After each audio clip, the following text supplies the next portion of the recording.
Ladies and gentlemen, welcome into my official NFL week number 4 instant reaction where I go through all the games and give a quick little summary, beginning with the 9:30 a.m. game in London. What even channel was this on? Was this on some sham ESPN Plus? I didn't even see this game, but just taking a look at it, guys, we were all in on the Jaguars minus the 3 on the bounce back. They do end up rewarding us, winning easily 23-7. Desmond Ridder, I mean, what's going on at this point? You gotta feel bad for Kyle Pitts, Drake London. They've invested top 10 picks in these players, and they're just not receiving any targets. We'll see what happens with Desmond Ridder in the future, but right now it's looking bleak. And then the Jaguars, Trevor Lawrence getting back on track. Travis Etienne, ouch. 20 carries, 55 yards. Not a great rushing day there, but the Jags do get it done, and they move to 2-2. Next, we've got the 1 o'clock games, and DTR was DT done. You got to feel bad for the young rookie. This is still a late round pick. There was a lot of hype in preseason. Deshaun Watson has some strange injury where it looked like, he got injured midweek or something. It was hurting him.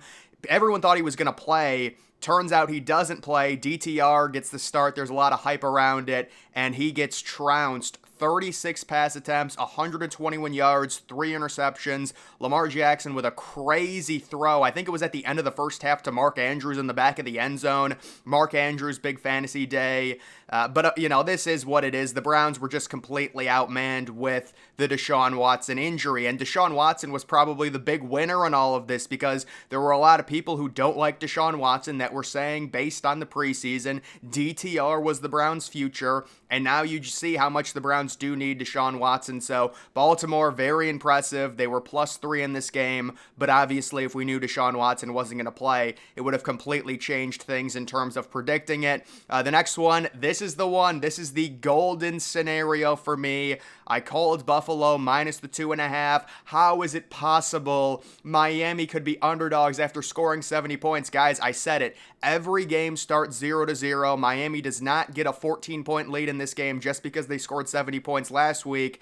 And it looked like it was going to be a shootout. It was 21-14 early in the second quarter.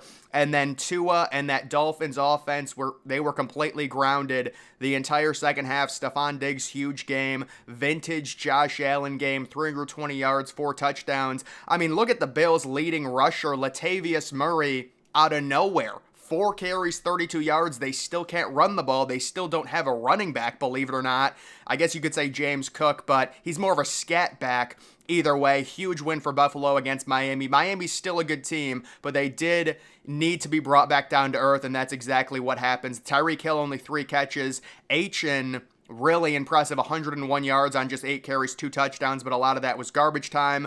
Next, we've got the Denver Broncos. Fun game, higher scoring game. We love the over 46 in this one. And Justin Fields back in the MVP conversation after a huge day. 28 of 35, 335, 4 touchdowns, crazy passing day. DJ Moore, the connection is developing, and this Bears team is improving. But Denver, the huge comeback win after the Bears went up big. I think they were up 28-7. Russell Wilson, very good game in that one. But overall, it was the Justin Fields interception at the end of it. I think Fields at one point was 23 of 24, and the only miss that he had was a Hail Mary at the end of the first half.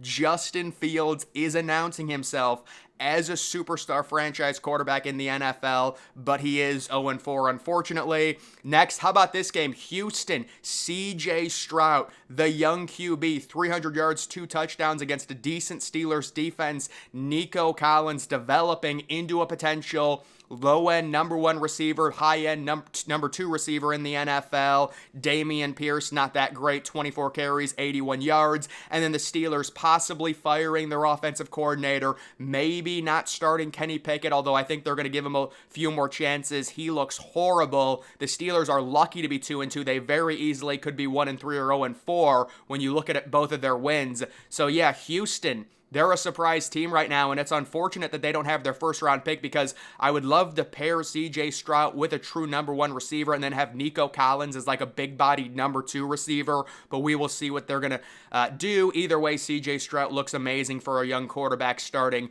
only his 4th game, and Houston does cover that spread. The under does hit. We were in on that.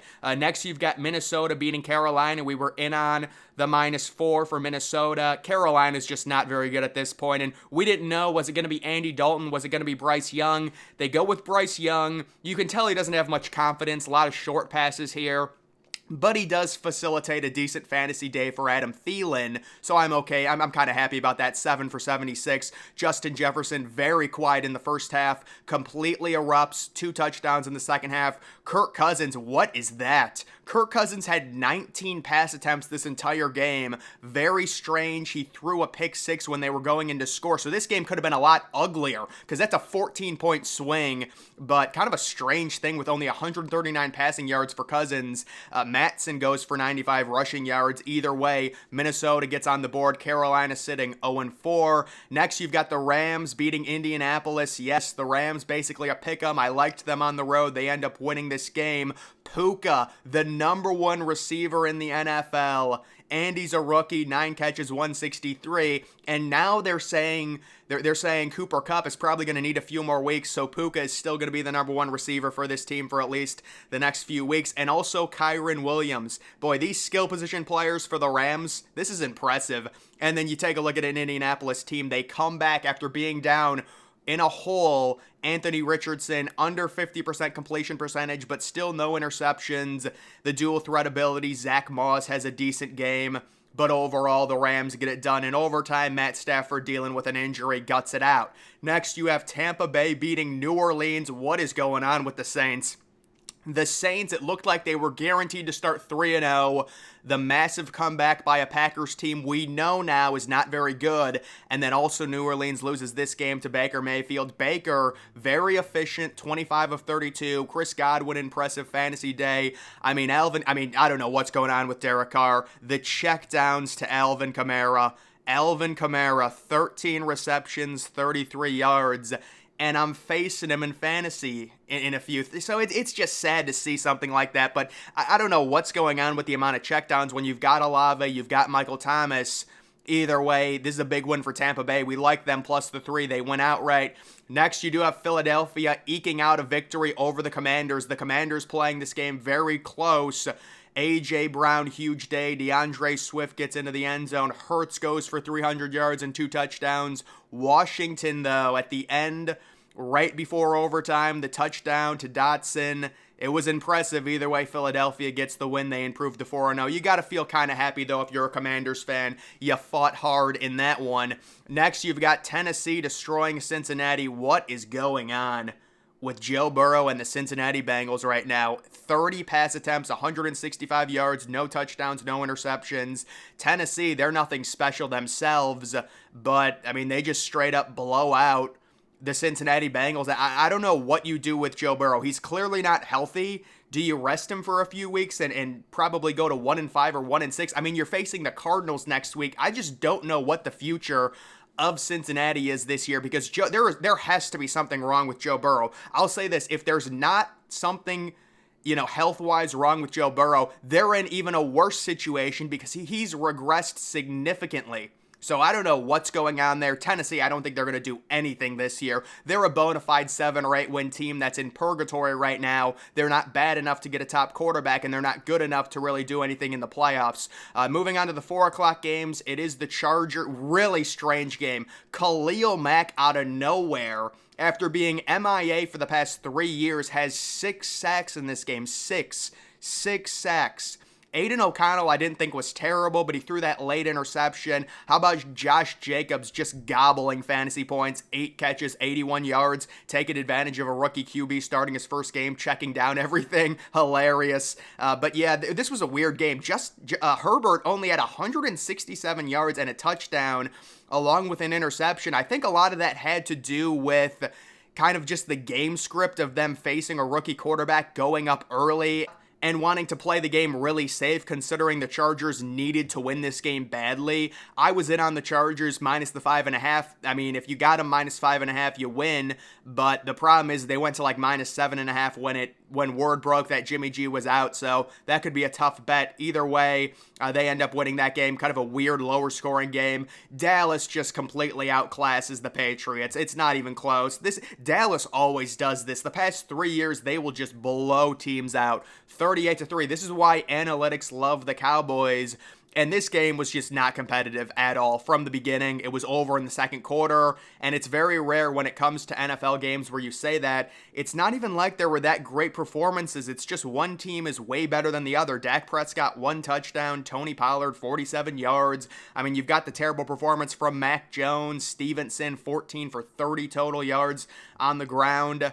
Yeah, I mean, it's just one team is way better than the other. That's really all I can say about that. And then you do have the 49ers beating the Cardinals and covering that 14-point spread. We were looking for that. The Cardinals had started the season 3-0 against the spread, but the 49ers, Brock Purdy gets like a rushing touchdown late. I thought they were going to give McCaffrey another touchdown. He had 4 touchdowns. How about Ayuk? 6 catches, 148 yards. Impressive. Hollywood Brown goes for 96 yards. Josh Dobbs, not terrible. He didn't have any turnovers, but the Cardinals were completely outclassed. This was another game that was not close. The 4 o'clock games were really not good.